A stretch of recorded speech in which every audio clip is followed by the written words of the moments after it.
Between the 1400s and the 1700s, close to 100,000 people were put on trial for witchcraft across Europe. Around 60,000 of them were killed, and 80% were women. But the trials were just the beginning. What happened to those women inside prison walls before they died was worse than anything you have ever heard.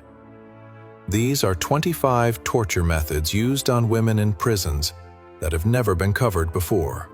Let's start with number 25, the coffin cage. In medieval Europe, a woman convicted of blasphemy was locked inside a human-shaped iron cage called a gibbet. The cage was custom-built to fit her exact body, so tight that the metal pressed into her skin from every angle. Then the cage was hoisted 15 to 20 feet in the air on a wooden pole in the middle of town. She could not sit down, could not move her arms, could not protect herself from rain, freezing wind, or the burning sun. Crowds threw rocks and rotten food at her. Birds pecked at her skin through the gaps in the iron. Death came from dehydration, starvation, or exposure, and it took anywhere from 3 days to over 2 weeks. In England, 16 gibbet cages still survive in museums today. One of them still has the skull of the prisoner locked inside it. After the woman died, her body was left in the cage for months, sometimes years, as a warning to every other woman in town. That is just number 25, and it only gets worse from here. Here comes number 24. The Spanish donkey. This device was built specifically for women. It was a sharp, triangular wooden wedge mounted on legs about 6 to 7 feet high, with the blade-like edge pointing straight up. The woman was stripped, her hands were tied behind her back, and she was forced to straddle the sharp ridge. Her entire body weight pressed down between her legs.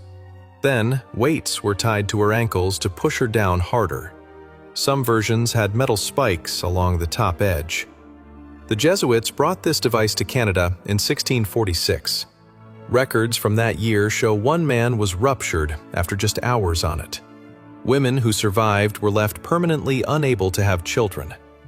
The Spanish donkey was used from the 1100s all the way through the American Civil War in the 1860s.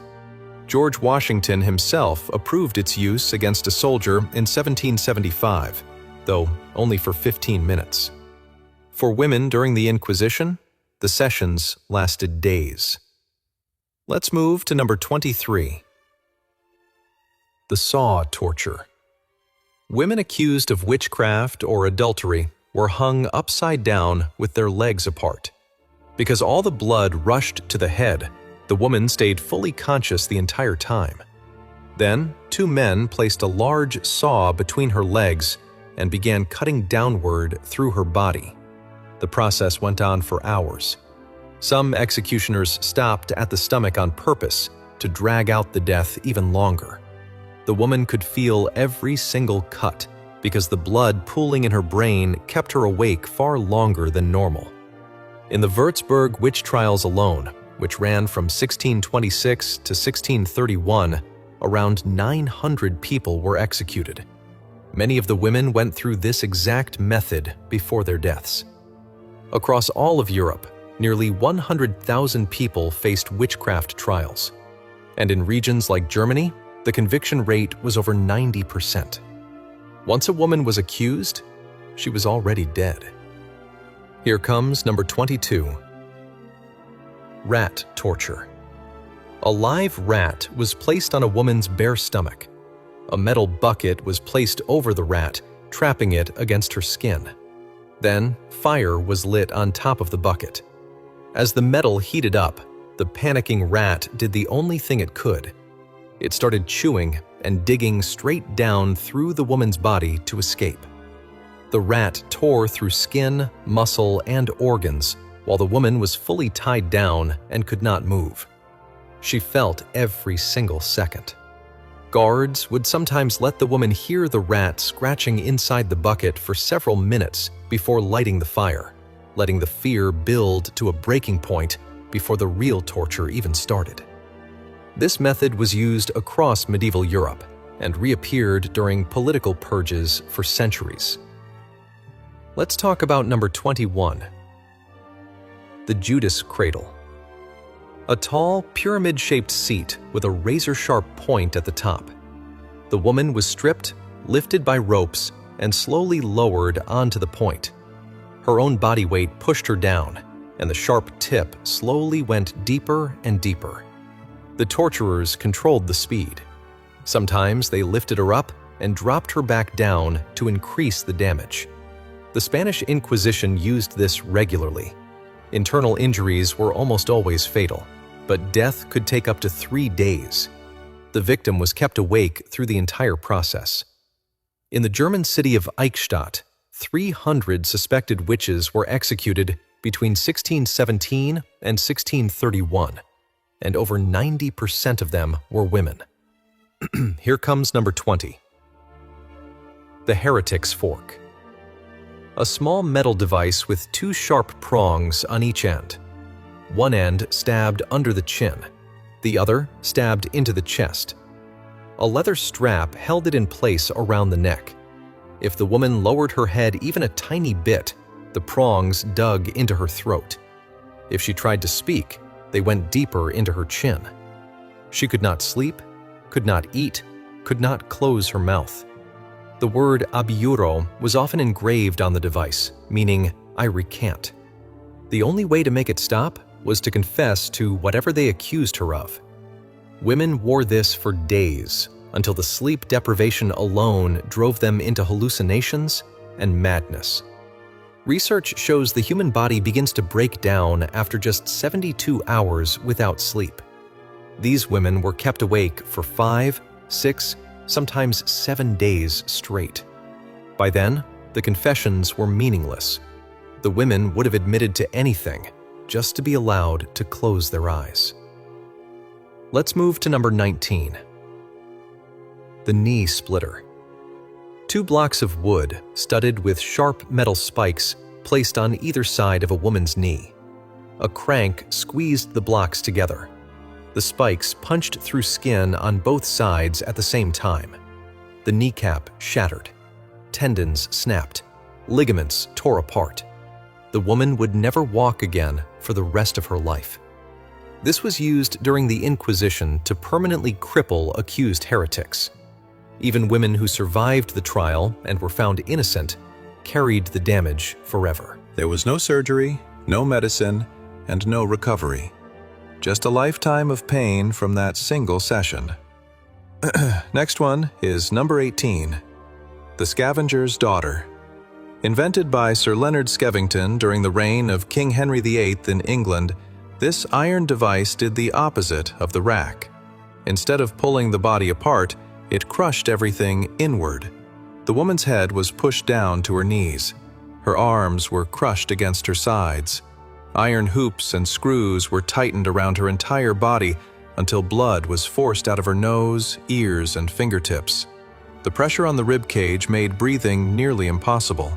Ribs cracked under the force. Some women passed out within minutes. Others were held in it for hours. Henry VIII ordered the execution of around 57,000 people during his 36-year reign, and devices like this were standard equipment in his prison system. And that is where this list shifts from brutal to absolutely inhuman. Here comes number 17. The Spanish Tickler. A metal claw with 3 or 4 sharp prongs on a long handle. The torturer dragged it across a woman's bare body, shredding the skin in long strips. The claws dug deep enough to tear through muscle and expose bone underneath. Every wound became infected in the medieval world where antibiotics did not exist. Infection meant a slow death over 7 to 14 days. The Spanish tickler was one of the most common tools found in medieval dungeon inventories across Europe and was a standard instrument of the Inquisition. Let's move to number 16. The Iron Chair. A chair covered with 500 to 1,500 metal spikes. The woman was strapped in with leather restraints. Every part of her body that touched the chair was punctured. The back, the arms, the seat, the legs, the feet. In some versions, hot coals were placed under the chair to heat the spikes. The woman could feel the metal warming inside her flesh. The iron chair rarely killed fast. It was designed to keep the victim alive and in maximum agony for hours or even days, while interrogators asked their questions. Death came from blood loss, infection, or shock. Next one is number 15. The choke pear. A metal device shaped like a pear inserted into a woman's mouth. When the torturer turned a screw at the top, the pear expanded, forcing the jaws apart until they dislocated or broke. Some versions had sharp blades that extended as it opened, cutting into the roof of the mouth and throat. Women accused of lying, witchcraft, or forbidden relationships were subjected to this. The internal damage was often fatal. Survivors were left permanently disfigured and unable to eat solid food again. Let's move to number 14. Insect torture. Women were smeared with honey and tied down in the open sun near ant hills or beehives. Insects swarmed her body for hours, biting and stinging every exposed inch of skin. In the ancient Greek variation called scaphism, the victim was placed inside a hollowed-out log with only her head and limbs showing. Insects bred inside the log, feeding on waste and slowly eating the flesh from outside in. Historical records say victims survived for over a week inside the logs, fully conscious, while insects consumed their bodies one layer at a time. If you have made it this far, you need to subscribe right now. We cover the stories from history that nobody else will touch. And what comes next on this list is even darker. Next one is, here comes number 13, the breast ripper. An iron tool with 4 heated claws used from the 1300s to the 1700s. It was designed exclusively for women. The device was heated until it glowed red, pressed against the body, and ripped away. Women accused of adultery, pregnancy outside marriage, or what the church called erotic white magic were the primary targets. A wall-mounted version called the iron spider was also used, where the woman was pulled away and her own body weight did the tearing. Records from ancient Rome show that Saint Agatha of Sicily suffered this exact torture before her execution. The damage was immediate and usually fatal within hours. Let's talk about number 12, the Chinese Yu punishment. In Imperial China, a punishment called Yu involved amputating both feet as a sentence for over 500 different crimes, including stealing and cheating. A 3,000-year-old female skeleton was found with both feet surgically removed, but the rest of her body in good health, confirming this practice was real and routinely performed. The woman survived the amputation, but was left permanently unable to walk for the rest of her life. This punishment was considered so normal that records from the period barely mention it. Next one is number 11, rhinotomy. In ancient Egypt and the Byzantine Empire, women convicted of adultery had their noses sliced off their faces with a blade. This punishment was called rhinotomy. The wound left a permanent, visible mark that told everyone exactly what the woman had been accused of. She carried that disfigurement for the rest of her life. Meanwhile, men convicted of the same crime might receive a small fine or a beating. This practice continued across the Mediterranean world for centuries and appeared in multiple cultures independently. The double standard was built directly into the law. And this practice was not rare. It was standard punishment in multiple empires spanning over 1,000 years of recorded history. Here comes number 10, the brazen bull. Invented in ancient Greece by a man named Perilos of Athens, this was a hollow bronze statue shaped like a bull. The woman was locked inside through a door in the side. Then a fire was lit underneath. The metal heated up, and the woman was slowly roasted alive. Pipes inside the bull were designed so that the screams came out sounding like a bull's roar, turning human agony into entertainment for the crowd standing outside. In a twist of justice, the tyrant Phalaris tested the device on Perilos himself first, before using it on actual prisoners. Next one is number 9, the tongue terror.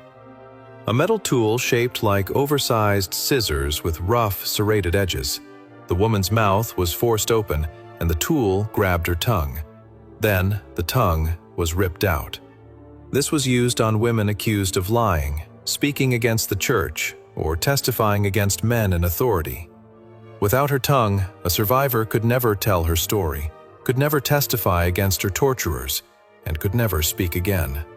Her pain disappeared from history the moment her tongue was removed. And that was exactly the point of the entire exercise. Here comes number 8, the spiked barrel roll.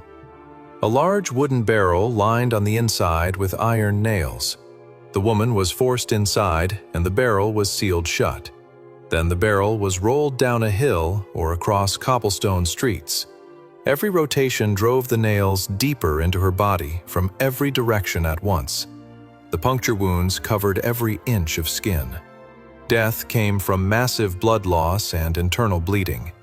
This method was used sporadically across medieval Germany and Eastern Europe, and was reserved for crimes considered particularly offensive to the church or the crown.